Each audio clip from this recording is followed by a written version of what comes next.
Police ವ್ಯವಸ್ಥೆಯ ವಿಷಯದಲ್ಲಿ ಉಡುಪಿಯ ಕಳ್ಳರು ಆಟವಾಡ್ತಾ ಇದ್ದಾರೆ. ಉಡುಪಿಯಲ್ಲಿ ಸರ್ಕಾರಿ ಇಲಾಖೆಗಳ ಕ್ವಾರ್ಟರ್ಸ್ಗಳನ್ನೇ ಕಳ್ಳರು ಟಾರ್ಗೆಟ್ ಮಾಡ್ತಾ ಇದ್ದು, ಈ ಮೂಲಕ ವ್ಯವಸ್ಥೆಯ ವಿರುದ್ಧ ಅಣಕ ನಡೆಯುತ್ತಿದೆ. ಪಿಡಬ್ಲ್ಯೂಡಿ, ಪೊಲೀಸ್, ಮೆಸ್ಕಾಂ, ರೈಲ್ವೆ ಇಲಾಖೆಗೆ ಸಿಬ್ಬಂದಿಗಳು ವಾಸ ಇರುವ ಮನೆಯ ಬೀಗ ಒಡೆದು ಕಳ್ಳರು ಅಟ್ಟಹಾಸವನ್ನ ಮೆರೆಯುತ್ತಿದ್ದಾರೆ. ಉಡುಪಿಯಲ್ಲಿ ಹೊರ ರಾಜ್ಯದ ಕಳ್ಳರ ಕಾಟ. ಸರ್ಕಾರಿ ಸಿಬ್ಬಂದಿಗಳ ಕ್ವಾರ್ಟರ್ಸ್ಗಳೇ ಟಾರ್ಗೆಟ್. ಯುಪಿ, ಬಿಹಾರ, ಮಧ್ಯಪ್ರದೇಶ ಕದಿಮರ ಕೃತ್ಯಾನ. ಉಡುಪಿಯಲ್ಲಿ ಖತರ್ನಾಕ್ ಕಳ್ಳರ ತಂಡ ಸರ್ಕಾರಿ ಇಲಾಖೆ ಸಿಬ್ಬಂದಿಗಳ ಮನೆಯನ್ನೇ ಟಾರ್ಗೆಟ್ ಮಾಡ್ತಿದೆ. ಸೋಮವಾರ ಡಿಎಆರ್ ಪೊಲೀಸರ 2 ಮನೆಗಳಲ್ಲಿ ಕಳ್ಳತನ ನಡೆದಿದೆ. ಮರುದಿನ ಮೆಸ್ಕಾಂ, ರೈಲ್ವೆ ಇಲಾಖೆ ಸಿಬ್ಬಂದಿಯ 4 ಮನೆಗಳಲ್ಲಿ ಕಳ್ಳತನವಾಗಿದೆ. ಕೆಲ ದಿನಗಳ ಹಿಂದೆ ಪಿಡಬ್ಲ್ಯೂಡಿ ಇಲಾಖಾ ವಸತಿ ಗೃಹದಲ್ಲಿ 6 ಮನೆಗಳಿಗೆ ನುಗ್ಗಿ ಕಳ್ಳತನ ಮಾಡಿದ್ರು. ಚಿನ್ನಾಭರಣವನ್ನ ಹೊತ್ತು ಪರಾರಿಯಾಗಿದ್ರು. ತಡರಾತ್ರಿ 1:30 ನಂತರ ಕೃತ್ಯ ನಡೆದಿದ್ದು, ಮನೆಗಳನ್ನೆಲ್ಲ ಚಲ್ಲಾಪಿಲ್ಲಿ ಮಾಡಿ ಚಿನ್ನ ಹಣಕ್ಕಾಗಿ ತಂಡ ಜಾಲಾಡಿವೆ. ಉಡುಪಿಯಲ್ಲಿ ಸರಣಿ ಕಳ್ಳತನ ಆಗ್ತಾ ಇದೆ. ಕಳ್ಳತನ ಆಗ್ತಾ ಇರುವಂತದ್ದು ಒಂದು ಮೆಸ್ಕಾಂ ಇಲಾಖೆಯ ಸಿಬ್ಬಂದಿಗಳಿರುವಂತಹ ಕ್ವಾರ್ಟರ್ಸ್, ಪೊಲೀಸ್ ಕ್ವಾರ್ಟರ್ಸ್, ಅದಕ್ಕಿಂತ ಹಿಂದೆ ಪಿಡಬ್ಲ್ಯೂಡಿ ಕ್ವಾರ್ಟರ್ಸ್. ಇವತ್ತು ನಡೆದಂತಹ ಘಟನೆಯಲ್ಲಿ ರೈಲ್ವೆ ಇಲಾಖೆಯ ಒಬ್ಬ ಸಿಬ್ಬಂದಿಯ ಮನೆಯಲ್ಲೂ ಕೂಡ ಕಳ್ಳತನ ಆಗಿದೆ. ಕಬ್ಬಿಣದ ಸಲಾಕೆಯನ್ನ ಹಾಕಿ ಇದನ್ನ ಮುರಿದು ಒಳಭಾಗದಲ್ಲಿ ಏನಿದೆಯಾ ಅಂತ ಹೇಳಿ ಫ್ಯಾನ್ಸಿ ಐಟಮ್ಗಳು ಮಾತ್ರ ಸಿಕ್ಕಿದೆ. ಬಂದಂತ ಕಳ್ಳನಿಗೆ ಯಾವುದೇ ಬೆಲೆ ಬಾಳುವ ವಸ್ತುಗಳು ಸಿಗ್ಲಿಲ್ಲ.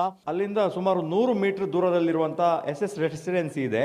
ಈ ರೆಸಿಡೆನ್ಸಿಯ ಈ ಸೆಕೆಂಡ್ ಫ್ಲೋರ್ ಅಲ್ಲಿರೋ 201 ಮನೆಯ ಬಾಗಿಲನ್ನ ಹೊಡೆದಿದ್ದಾರೆ. ಇಲ್ಲೆಲ್ಲ ಬಂದು ಜಾಲಾಡಿಕೊಂಡು ಹೋಗಿರುವಂತದ್ದು. ಈ ಮನೆಯಿಂದ 3 ಬೆಲೆ ಬಾಳುವ ವಾಚ್ಗಳನ್ನ ಕದ್ದು ತೆಗೆದುಕೊಂಡು ಹೋಗಿದ್ದಾನೆ ಅನ್ನುವಂಥದ್ದು, ಮತ್ತು ದೇವರ ಸ್ಟ್ಯಾಂಡ್ ನಲ್ಲಿದ್ದ ಬೆಳ್ಳಿಯ ನಾಣ್ಯವನ್ನ ಕಳವು ಮಾಡಿದ್ದಾನೆ, ಮತ್ತು ಗಾಡ್ರೇಜ್ ಅನ್ನ ಮುರಿದಿದ್ದಾನೆ. ಬೀಗ ಇದ್ದಂತ ಗಾಡ್ರೇಜ್ ಗಳನ್ನ ಹಾಗೆ ಓಪನ್ ಮಾಡಿದ್ದಾನೆ. ಉಳಿದ 2-3 ಮನೆಯಲ್ಲಿ ಆಗಿರುವಂತಹ ಘಟನೆಗಳಲ್ಲಿ ಬಾಗಿಲನ್ನ ಒಡೆದು ಏನ್ ವಸ್ತುಗಳಿದೆ ಅನ್ನೋದನ್ನ ಹುಡುಕಿರುವಂತದ್ದು, ಮತ್ತು ಈ ಮನೆಯ ಪಕ್ಕದ ರೂಮ್ ಅಲ್ಲೂ ಕೂಡ ಆತ ಜಾಲಾಡಿರುವಂತದ್ದು.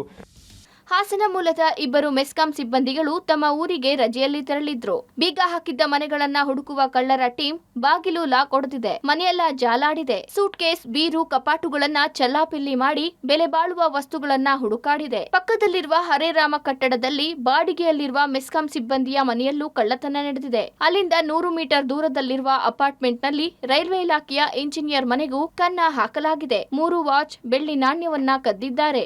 3 ವಾಚ್ ತಗೊಂಡೋಗಿದ್ದಾರೆ ಫಾಸಿಲಿದ್ದು. ಆಮೇಲೆ ಒಂದು ಬೆಳ್ಳಿ ನಾಣ್ಯ ತಗೊಂಡೋಗಿದ್ದಾರೆ. ಒಂದು 10-12 ಸಾವಿರ ರೂಪಾಯಿದಷ್ಟೇ. ಮತ್ತೇನು ನಾವು ಮನೆಯಲ್ಲಿ ಇಟ್ಟಿರಲಿಲ್ಲ. ಶನಿವಾರ ಸಂಜೆ ನಮ್ಮದು ಮಿಸಸ್ ಇದು ಊರಿಗೆ ಹೋಗಿದ್ದೆ. 2 ದಿವಸ ಅಲ್ಲೇ ಇದ್ದೆವು. ಮೇನ್ ಡೋರ್ ಇದು ಬೀಗ ಹೊಡೆದಿತ್ತು. ಒಳಗೆ ಬಂದು ನೋಡಿದಾಗ ಮತ್ತೆ ಎಲ್ಲ ಚಲ್ಲಾಪಿಲ್ಲಿಯಾಗಿ ಬಿದ್ದಿತ್ತು. ಮತ್ತೆ ನಾನು ಇಮಿಡಿಯೇಟ್ಲಿ ಪೊಲೀಸ್ ಇಂಟಿಮೇಷನ್ ಮಾಡಿದೆ. ಉತ್ತರ ಪ್ರದೇಶ, ಬಿಹಾರ, ಮಧ್ಯಪ್ರದೇಶದ ಖತರ್ನಾಕ್ ತಂಡದ ಮೇಲೆ ಪೊಲೀಸರಿಗೆ ಗುಮಾನಿ ಇದೆ. ಇಲ್ಲಿ ಕಳ್ಳತನವನ್ನ ಮಾಡಿ ಊರು ಬದಲಿಸ್ತಾರೆ. ಮುಖಕ್ಕೆ ಮಾಸ್ಕ್ಗಳನ್ನು ಧರಿಸಿ ಮತ್ತೆ ಬೇರೆ ಊರಿನಲ್ಲಿ ಕದ್ದು ಪರಾರಿಯಾಗ್ತಾರೆ. ಕೈತುಂಬ ಹಣ, ಚಿನ್ನ ಸಿಕ್ಕ ನಂತರ ರಾಜ್ಯ ಬಿಡ್ತಾರೆ. ಆ ಕಳ್ಳರ ತಂಡಕ್ಕೆ ಯಾವುದೋ ಊರು, ಯಾವುದೋ ರಾಜ್ಯ. ಪೊಲೀಸ್ ಇಲಾಖೆಗೆ ಸರಣಿ ಕಳ್ಳತನ ಪ್ರಕರಣ ಭೇದಿಸುವುದು ಸವಾಲಾಗಿದೆ. Deepak Jain, public TV, Udupi.